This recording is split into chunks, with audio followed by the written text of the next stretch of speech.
ఓ 10 మంది పేదల్ని ఒక సొసైటీ కింద ఫామ్ చేయ, అంటే ఎట్లాగో గ్రూపులు ఉంటాయి కదా, డ్వాక్రా గ్రూపు, వీళ్ళ చేత ఆ షాపింగ్ మాల్లో షాప్ పెట్టిస్తారా? పెట్టిస్తే అప్పుడు వీళ్ళు చేతనైంది నమ్ముకుంటారు, నడుస్తుంది, అంతే కదా. అక్కడ ఒక టిఫిన్ సెంటర్, మిగతా టిఫిన్లు అన్నీ వందలకు వేలలోనే ఉంటాయి డబ్బులు అక్కడ, తెలిసిందే కదా మీకు. షాపింగ్ మాల్లోకి వెళ్తే 10 రూపాయల సమోసా 50 రూపాయలు 80 రూపాయలు అమ్మేట చోట వీళ్ళు 10 రూపాయలకే సమోసా అమ్మేటట్టు పెట్టారనుకోండి, వాళ్ళందరికంటే వీళ్ళు ఎక్కువ సంపాదిస్తారు. అది చేయించడానికి ప్రభుత్వం చేతిలో ఉందా? ఉంది, చట్టం చేయాలనుకుంటే.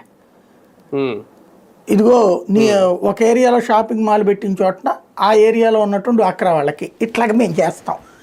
ఇది ఇప్పుడు కేంద్ర ప్రభుత్వం ఓ ప్లాన్ పెట్టింది.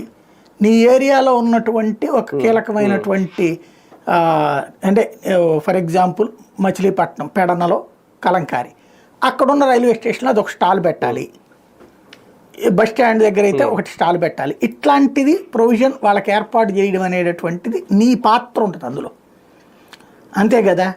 అలా కాకుండా వాళ్ళకి చేపలు పట్టుకోవడం, ఇప్పుడు సమస్య ఏంటంటే చేపలు పట్టుకోవడానికి నేర్పుతున్నానని ప్రభుత్వం అంటుంది, వెరీ గుడ్, కరెక్ట్. ఎవరికి నేర్పుతానంటోంది? మత్స్యకారుడికి నేర్పుతానంటుంది.